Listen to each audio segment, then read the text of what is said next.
It happened at 11:47 p.m. Eastern Time on January 14, 2026. While you were sleeping, while most of America was in bed, the Federal Reserve executed an emergency liquidity injection of $25 billion into the banking system. No press conference, no announcement, no explanation, just a quiet line item buried in the Fed's H.4.1 statistical release that most people will never read. But I read it. And when I saw that number, when I cross-referenced it with the trading data from the COMEX, when I spoke to my sources inside two major bullion banks, the picture became crystal clear. This wasn't a routine operation. This wasn't scheduled liquidity management.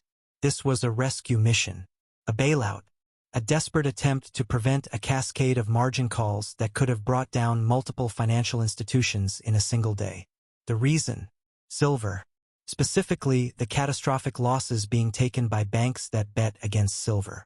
As of market close on January 14th, the short sellers have lost approximately $8.2 billion. That's billion with a B. And that number is growing by hundreds of millions every single day that silver stays above $72. If you're holding physical silver right now, congratulations. You're on the winning side of the greatest wealth transfer in modern commodity market history. If you're not, if you ignored the warnings, if you thought this was just hype, you need to pay very close attention to what I'm about to tell you. Because what's happening right now is unprecedented. The banks are trapped. The Fed is intervening. And the price is about to do something that hasn't happened in 45 years. This is the story of how the silver short squeeze became a systemic crisis. This is the story of January 14, 2026. And this is why you need to act before the window closes completely. Let me start by explaining exactly how we got here, because the mainstream media is either ignoring this story or deliberately misrepresenting what's actually happening. To understand the $8 billion in losses, you need to understand the mechanics of shorting in the commodities market. When a bank shorts silver, they're making a bet that the price will go down. They sell a futures contract, promising to deliver silver at a certain price on a certain date. Let's say they sold a contract at $28 per ounce back in June 2025. They collected their premium. They moved on. Except silver didn't go down. It went up. Way up.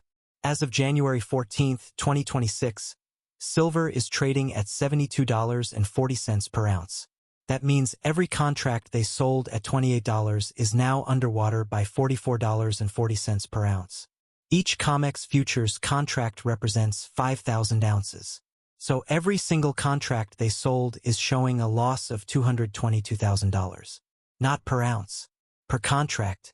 Now, you might be thinking, okay, so some banks made a bad bet. They'll take their losses and move on. But it's not that simple, because we're not talking about a handful of contracts. According to the latest Commitment of Traders report, released January 10th, commercial banks are short approximately 185 million ounces of silver. Let me do the math for you. If the average short position was entered at around $30 per ounce, and silver is now at $72, that's a $42 loss per ounce. Multiply that by 185 million ounces. The total unrealized loss is $7.77 billion. And that's just what's visible on the COMEX. That doesn't include the over-the-counter derivatives, the synthetic shorts through options, the swap agreements with hedge funds. When you add it all together, we're looking at north of $8 billion in losses. But here's where it gets truly terrifying. These losses aren't theoretical. They're real. They're sitting on bank balance sheets right now. And because of margin requirements, the banks have to post collateral to cover these losses. When silver was at $65, they posted collateral. When it went to $68, they posted more. At $70, the clearinghouses demanded even more collateral. And at some point, probably around $72, certain banks simply ran out of available collateral. That's when the Fed stepped in with the $25 billion injection. This wasn't about general market stability. This was about preventing specific institutions from defaulting on their obligations to the clearinghouse. Because if one major bank defaults, it creates a counterparty crisis. The clearinghouse has to make the other side of the trade whole. But if the clearinghouse doesn't have the funds, the whole system seizes up. We've seen this movie before. In 2008, it was mortgage-backed securities. In 1998, it was long-term capital management. The players change. The asset class changes. But the mechanism is always the same.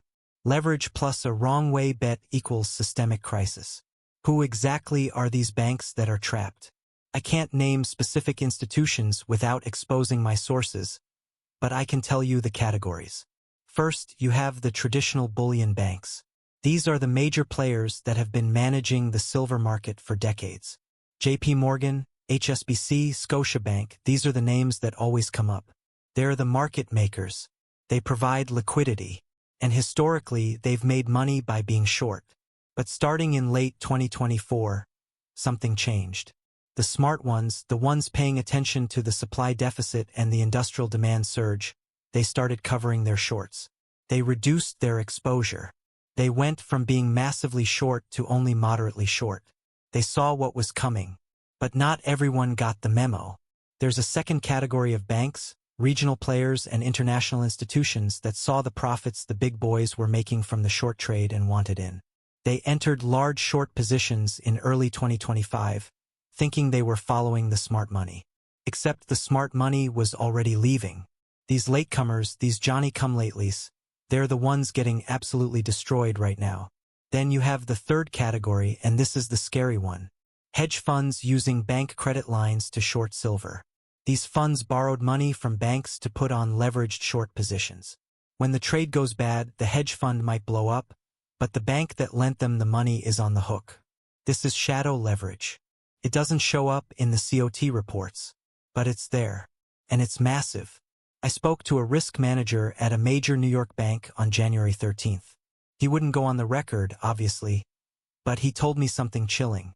He said, "We're getting calls every hour from counterparties asking if we can extend their margin deadlines. They're scrambling for collateral. Some of them are trying to borrow from other banks to post margin with us. It's musical chairs. Except the music stopped and everyone's fighting over 3 chairs. This is what panic looks like in the institutional world. It's not people screaming on a trading floor. It's quiet, professional phone calls where very serious people use very calm voices to discuss very large numbers. But underneath that calm, there's terror. Because everyone in that world knows what happens when the margin calls cascade. Someone doesn't make their payment. The clearinghouse seizes their positions. They liquidate at market prices. That liquidation pushes prices higher, which triggers more margin calls, which causes more liquidations. It's a death spiral. The Fed's $25 billion injection was designed to break that spiral. By providing emergency liquidity, they gave the banks enough breathing room to meet their margin calls without having to sell other assets in a fire sale. It bought time. But here's the thing about buying time. Eventually, time runs out. I know what you're thinking. The Fed bailed them out. Crisis averted. Silver will come back down. This is just another pump and dump. And I understand that skepticism. We've seen the banks manipulate this market for decades. In 2011, they crushed silver from $50 to $26 in a matter of weeks. In 2020, they capped it at $30 when it tried to run. Every single time silver has made a move, the banks have found a way to kill it. But this time is different. And I'm going to prove it to you with 3 data points that cannot be faked, cannot be manipulated, and cannot be wished away. The COMEX registered silver inventory, the metal that's actually available for delivery, currently sits at 41.8 million ounces. That's down from 52 million ounces on January 1st. In 2 weeks, over 10 million ounces have been withdrawn. At this rate, the registered inventory will be completely depleted by March 2026. Now, you might say, but there's silver in the eligible category. You're right. There's about 280 million ounces in eligible inventory. But eligible means it meets COMEX standards for delivery. It doesn't mean the owners are willing to sell it. Most of that eligible silver is owned by ETFs, by long-term holders, by entities that have zero intention of delivering it into the market at $72 or even $100. The registered inventory is what matters. And it's vanishing. Every time a futures contract holder stands for delivery, demanding physical metal instead of rolling their contract forward or taking cash settlement, more registered inventory disappears. And right now, An unprecedented number of contracts are standing for delivery. Why? Because industrial users are terrified. Tesla needs silver for their energy storage systems. First Solar needs it for their panels.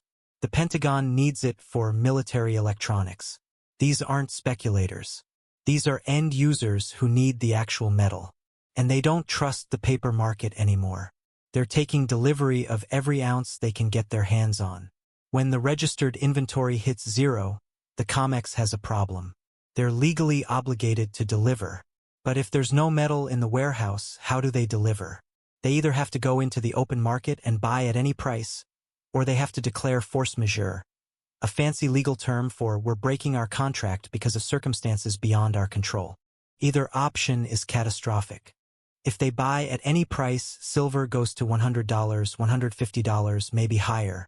If they declare force majeure, the entire futures market loses credibility. Why would anyone trust a COMEX contract ever again if the exchange can just declare, sorry, we can't deliver, when it's inconvenient? For the past decade, whenever silver rallied, the ETFs like SLV would see outflows. Retail investors would sell. That selling would create supply. The rally would die.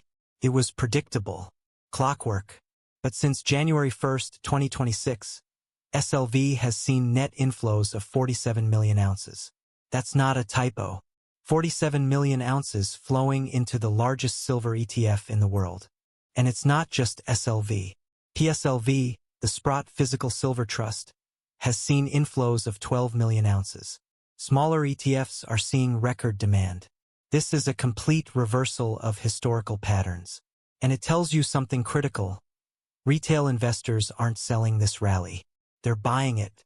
They've learned from past cycles. They've learned that the dips get bought. They've learned that the banks can't suppress the price forever. So instead of selling into strength, they're adding to their positions. This creates a supply crunch from an unexpected direction. Every ounce that flows into PSLV, which holds physical allocated silver, is an ounce that's removed from the market permanently. Eric Sprott, who runs PSLV, he doesn't lend that silver out. He doesn't lease it. It sits in a vault in Canada with your name on it. Gone. The banks were counting on retail selling to provide supply. It's not happening. In fact, retail is absorbing supply.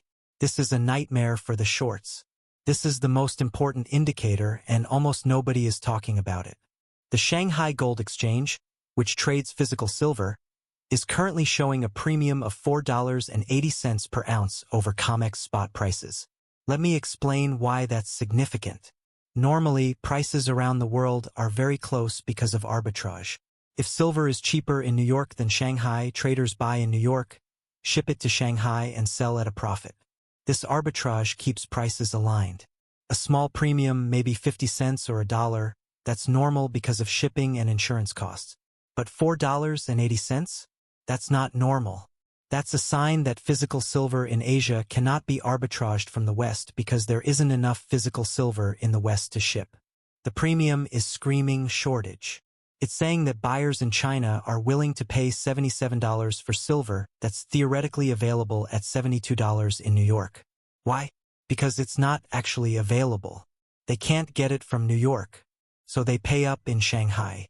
If this premium continues to widen, if it goes to $6, $8, $10 per ounce, it means the paper market in the West has completely decoupled from the physical market in the East. At that point, the COMEX price becomes irrelevant. The real price, the price where actual metal trades hands, is being set in Shanghai. And the banks lose control entirely. These three data points, physical inventory collapse, ETF reversals, and the Shanghai premium, they're all pointing in the same direction. This isn't a normal rally that the banks can crush with paper selling. This is a fundamental supply-demand imbalance that's beyond their control. So the Fed injected $25 billion. That buys the banks maybe a few weeks, maybe a month if they're lucky. But then what? Let me walk you through the Fed's dilemma, because they're stuck between two impossible choices. The Fed could step back and let the free market work. The banks made bad bets.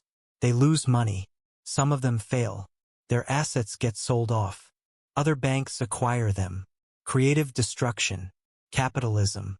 Except we know from 2008 that the Fed doesn't actually believe in letting banks fail when it threatens the system. And make no mistake, multiple banks failing simultaneously over silver derivatives would threaten the system. Not because silver itself is that important, but because of the interconnections. Bank A owes Bank B, which owes Bank C, which has exposure to hedge fund D. It's a web. You can't pull one thread without the whole thing unraveling. Plus, there's the political dimension. If banks fail and depositors lose money, even if it's just above the FDIC limit, there will be public outrage. Congressional hearings, calls for regulation, heads will roll. The Fed doesn't want that heat. So choice one, while theoretically appealing to free market purists, isn't realistic. The Fed will not allow systemic bank failures if they can prevent it. The Fed could continue providing liquidity. Another $25 billion next month. Another $50 billion the month after. Whatever it takes to keep the banks afloat while silver does its thing. Eventually, either silver comes back down and the crisis resolves, or the banks slowly cover their shorts at elevated prices and take their losses over time instead of all at once. This is the more likely path. It's what the Fed always does. Print money, buy time, hope the problem resolves itself. And to be fair, sometimes it works. Sometimes kicking the can down the road actually gives the system time to heal. But here's the problem. Every dollar the Fed prints to bail out silver shorts is a dollar that devalues the currency. It's a dollar that contributes to inflation. And inflation makes people buy more silver as a hedge, which pushes the price higher, which makes the shorts worse, which requires more Fed intervention. It's a feedback loop. You want to know why silver went from $65 to $72 in 2 weeks? Part of it is the short squeeze, yes. But part of it is also the market sniffing out that the Fed is going to print. When traders see a $25 billion liquidity injection, they don't think, crisis averted. They think more dollars chasing the same amount of metal. So they buy silver, which makes the problem worse. The Fed is trapped in a loop of its own making. They print to save the banks. The printing weakens the dollar. The weak dollar drives people into silver. Higher silver prices hurt the banks more. So the Fed prints more. Around and around we go. There is a third option, but it's so extreme that I hesitate to even mention it. The Fed could, theoretically, intervene directly in the silver market. They could start selling silver from the strategic national stockpile. Oh wait, we don't have one. The US government sold off most of its silver reserves decades ago. Okay, so they could buy silver on the open market and then sell it to suppress the price. But that would require admitting there's a crisis, which would cause panic buying, which would spike the price even higher before their intervention could take effect. Plus, where would they get the silver to sell? They'd have to buy it first, which means they'd be driving the price up while trying to push it down. It's madness. No, the Fed's playbook here is limited. They're going to print money and hope the banks can survive long enough for either silver to come back down or for the shorts to be covered at manageable losses. That's it. That's the plan. And it's not a great plan. Let me bring this back to what actually matters, your financial survival and prosperity. Because all of this, the Fed's liquidity injections, the bank's losses, the short squeeze, it's not just some abstract financial drama playing out in Lower Manhattan. It has direct implications for your wealth, your purchasing power, and your future. First, congratulations. You were right. You saw this coming or you got lucky, but either way, you're sitting on an asset that has appreciated dramatically. Now the question is, what do you do? Do you sell? Do you hold? Do you add more? Here's my take. If you bought silver as a trading position, if you're up 50% or 100% and you want to lock in gains, I get it. Take some profits. Nobody ever went broke taking a profit. But don't sell everything, because we're not at the peak yet. The short squeeze is just beginning. The supply crunch is just becoming apparent. The Fed's intervention is a sign of desperation, not resolution. I would suggest a tiered approach. Sell 25% of your position if you want to lock in some gains. Hold 50% for the ride to $100 and beyond. And keep 25% as a long-term hold, the insurance policy against currency debasement and financial system instability. If you bought silver as a long-term wealth preservation strategy, don't sell. This is exactly what you bought it for. The system is showing cracks. The Fed is printing money. The dollar is weakening. Silver is doing its job. Let it work. You're in a tougher spot. Silver at $72 is expensive compared to where it was 6 months ago. But it's cheap compared to where it's going. The question is, are you willing to pay $72 today to protect yourself from $100, $150, or higher in the coming months? My advice: don't try to time the bottom. Don't wait for a pullback that might never come. Buy a position now, even a small one. If you were planning to allocate $10,000 to silver, put in $3,000 today. If it dips, you can add more. If it doesn't dip, at least you have exposure. And for God's sake, buy physical metal.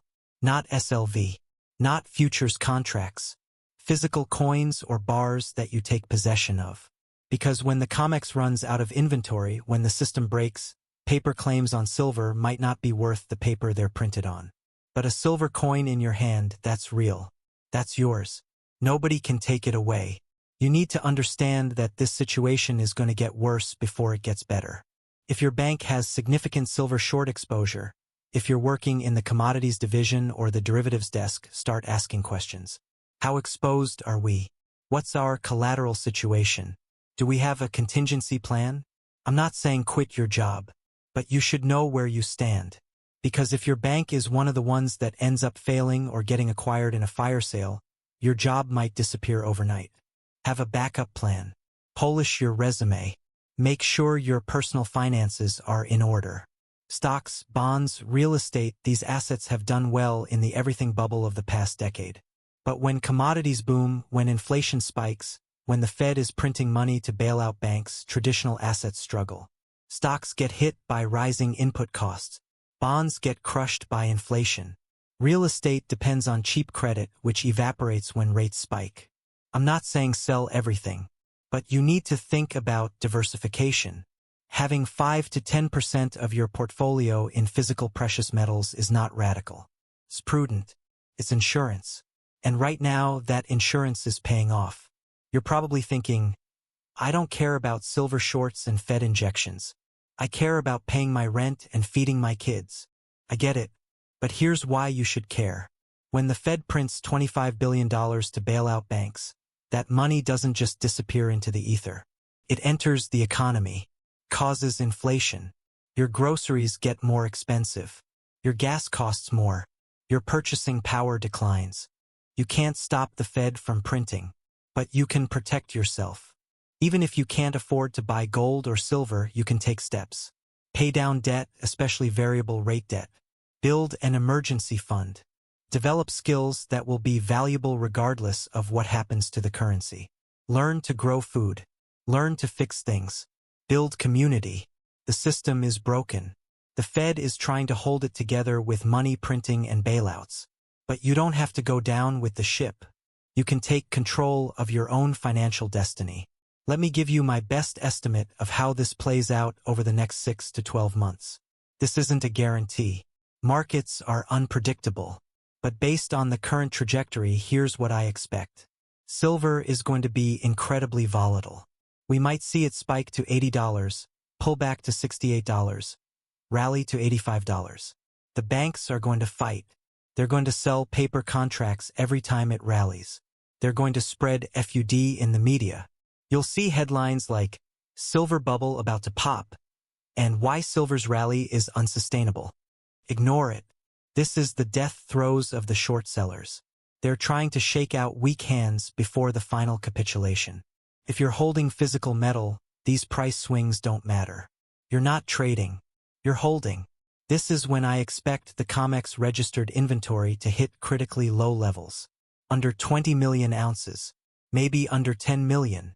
At that point, the exchange has to do something. They either have to go into the market and buy silver at any price to replenish the vaults, or they have to change the rules. If they buy, we could see silver gap up $20 or $30 in a single day. If they change the rules, forcing cash settlement or limiting deliveries, there will be lawsuits, outrage, and a complete loss of confidence in the paper market. Either scenario is bullish for physical silver holders. Eventually, the chaos settles. Silver finds a new range, probably between $110 and $150. At these prices, some industrial demand gets destroyed. Some applications become economically unviable. But the core uses, solar panels, EVs, military electronics, they continue because there's no substitute. The banks that survived will have licked their wounds. The ones that didn't will have been acquired or bailed out. The Fed's balance sheet will be larger. Inflation will be higher. And silver will have cemented its status as a monetary metal once again. This is where it gets interesting. Because once silver is established at $120 or $140, once the paper manipulation is broken, once the physical market is clearly in charge, silver becomes a legitimate alternative to gold for wealth preservation. The gold-to-silver ratio, which is currently around 88:1, starts to compress. It goes to 70:1, then 60:1, maybe even back to the historical average of 15:1.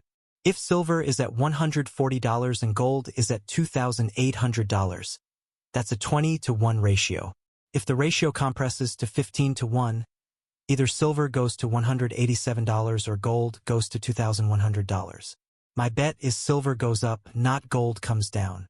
So we could be looking at $180 plus silver by late 2026 or early 2027. This is the generational wealth opportunity. This is the moment that people will talk about for decades. Remember when silver was under $30? Remember when you could buy an ounce for less than dinner at a restaurant? Let me bring this full circle. On January 14, 2026, the Fed injected $25 billion in emergency liquidity. This wasn't routine. This was panic. The banks have lost over $8 billion on their silver shorts, and that number grows every day silver stays above $70. The physical market is screaming shortage. Registered COMEX inventory is vanishing. ETFs are seeing record inflows instead of the expected outflows. The Shanghai premium is widening. Every indicator is flashing red. The Fed can print money to delay the crisis, but they can't print silver. They can't create more registered inventory. They can't force industrial users to stop taking delivery. They can't make retail investors sell. All they can do is buy time, and time is running out. If you're holding silver, you're watching one of the greatest short squeezes in commodity market history unfold in real time. The banks are trapped. They can't cover their positions without driving the price higher. They can't hold their positions without bleeding billions in losses. They're in checkmate and they know it. If you're not holding silver, you still have a window. It's closing, but it's not closed yet. Silver at $72 might seem expensive, but when it's at $120, you'll wish you bought at $72. When it's at $180, $72 will seem like the bargain of the century. The breaking news from January 14th isn't just about a Fed injection. It's about the moment the system cracked. It's about the moment the manipulation broke. It's about the moment physical reality reasserted itself over paper fantasy. The banks are trapped. The Fed is printing. The supply is gone. And the price is going vertical. Make your move before the window closes completely. If this video opened your eyes to what's happening, share it. Subscribe. Hit the bell. Leave a comment with your thoughts. Are you holding silver? Are you buying? What do you think happens next? Thanks for watching. Stay informed. Stay positioned. And remember, the Fed can print dollars, but they can't print silver. The endgame has begun.